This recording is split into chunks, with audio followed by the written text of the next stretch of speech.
Hello student, welcome to online class. Today we will discuss about mole concept. mole concept के बारे में हम discuss कर रहे हैं, उसके सम क्वेश्चंस को सॉल्व कर रहे हैं और साथ ही साथ फॉर्मूले को समराइज कर रहे हैं।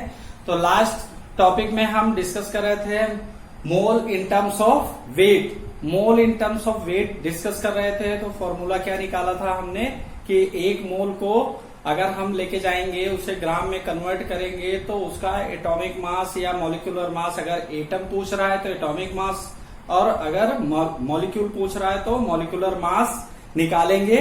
जितना आएगा उतना ही मोलों की उसकी संख्या होगी, दैट इज कि number of moles this is equal to molecular mass और एटॉमिक मास। ऐसा हम डिस्कस कर चुके हैं।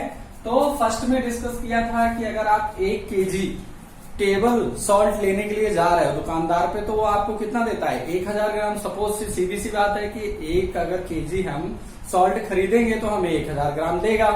बट अगर हम वही सॉल्ट 1 मोल में लें तो हमें कितने ग्राम मिलते हैं, 58.5 ग्राम हमें मिलता है क्या, सॉल्ट। ठीक उसी तरीके से हमने शुगर का एग्जांपल लिया था। शुगर हमें कितना मिला, 342 ग्राम। और ग्लूकोज लिया, ग्लूकोज है 180 ग्राम। तो ये एक टेबल मैं बनवा रहा हूं, फटाफट से इसको बना लो टेबल। ये अगर टेबल आपको याद रहे तो आपको कैलकुलेशन करने की जरूरत नहीं पड़ेगी। जब क्वेश्चन पूछेगा तो डायरेक्टली आप पुट करके निकाल लेंगे। इससे आपका क्वेश्चन करने में स्पीड बढ़ेगी।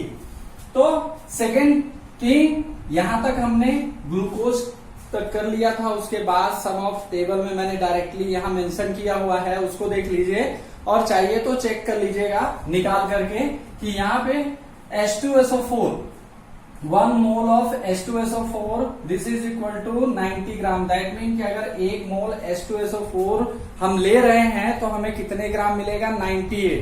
अगर आप इसको कैलकुलेट करना चाहो H2SO4 को तो H2 यहाँ पे हाइड्रोजन कितने हैं, 2, तो 2 into 1, then after that plus कैसे निकालते हैं हम। सेकेंड है हमारा सल्फर। सल्फर कितने पे होता है, 16 पे। तो 16 मल्टीप्लाइड बाई 2 प्लस 4 ऑक्सीजन है तो 16 मल्टीप्लाइड बाई 4 तो कितने हो गए ओवरऑल, 2 प्लस 32 प्लस 64। तो टोटली कितना आ गया, 4 2 6 2 8 एंड 6 3 9, 98 ग्राम आ गया आपका।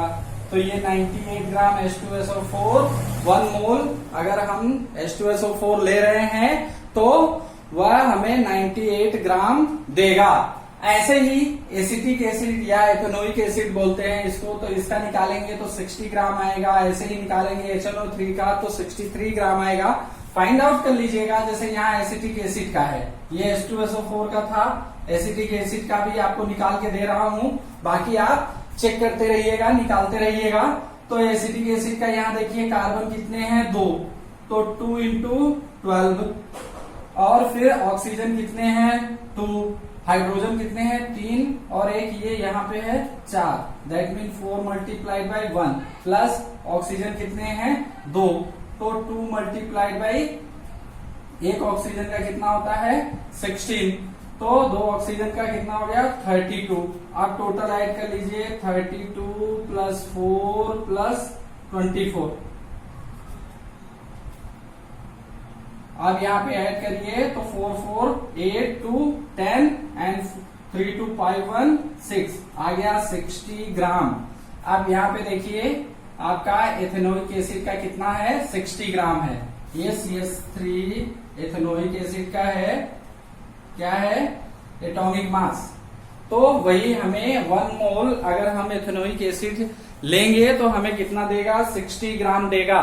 ऐसे ही कुछ जो मेन कंपाउंड्स हैं उनके बारे में मैंने लिख दिया है। आप भी इस टेबल को और ज्यादा बड़ा बना सकते हैं। क्वेश्चन में पूछा जाता है तो अगर डायरेक्टली आपको याद रहे कि 1 मोल अगर हम NaCl लेंगे तो 58.5 ग्राम होगा, 1 मोल अगर शुगर लेंगे तो 342 होगा ग्राम में, और 1 मोल अगर ग्लूकोज ले रहे हैं तो वो हमारा आएगा निकल के 180 ग्राम।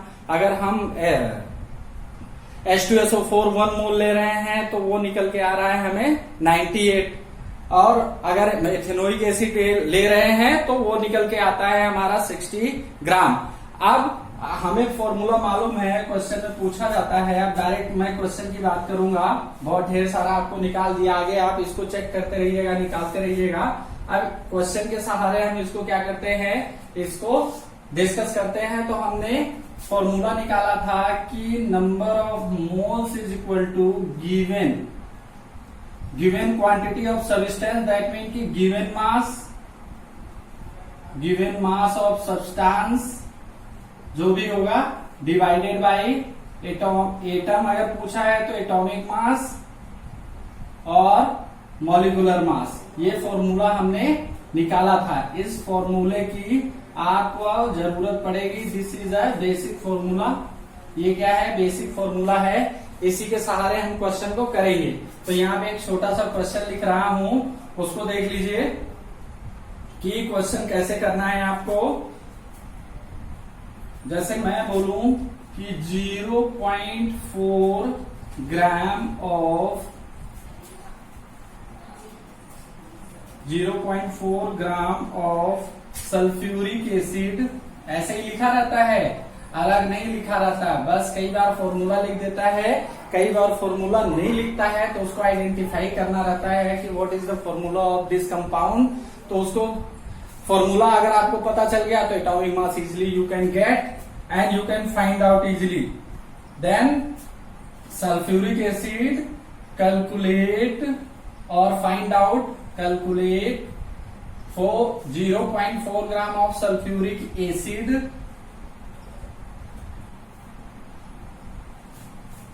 क्वेश्चन को थोड़ा सा मिस्टेक हो गया है, इसको देख लीजिए। Sulphuric acid in given sample, इसी तरीके से सेम फॉर्मूला होता है। Given sample calculate the moles of sulphuric acid. ये आपको क्वेश्चन मिला। अब इसको सॉल्यूशन कैसे करेंगे, ठीक सीधी सी बात है सर।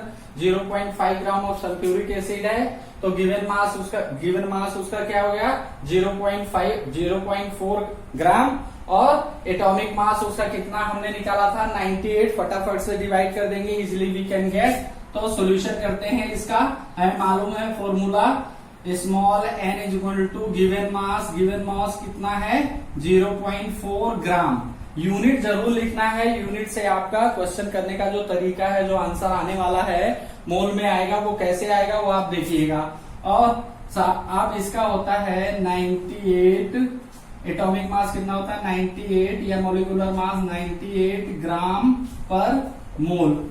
आप ग्राम से देखिए, ग्राम कट गया, ये कटा तो यहाँ आएगा समथिंग में 0.5। Now this is equal to 0.5 into 10 to the power -2 divided by 10। इसको डिवाइड करेंगे तो you can get this 0.5 into 10 to the power -2। क्यों, नीचे से ऊपर जाएगा ये तो माइनस में हो जाएगा, तो ये हो जाएगा 0.5 इंटू 10 टू द पावर -3। और 0.5 इंटू 10 टू द पावर -3 जब हो जाता है तो ये क्या हो गया 5 मिलीमोल। मोल हमारा 0.4 था और हमें आंसर किसमें मिला, मिलीमोल में मिला। क्यों, क्योंकि 10 टू द रेज पावर है -3, ये नीचे का 10 ऊपर जाएगा तो माइनस का 3 हो जाएगा। और जब 10 की पावर -3 है तो जो आंसर कम्स आउट होगा वो क्या हो जाएगा हमारा मिलीमोल में चला जाएगा। अब एक और अच्छा सा एक क्वेश्चन करते हैं। अगर ये फॉर्मूला आपका क्लियर हो गया हो तो एक क्वेश्चन और करते हैं। अगला क्वेश्चन करते हैं कि एक सैंपल मिला फिर हमसे 22 gram of carbon dioxide in given sample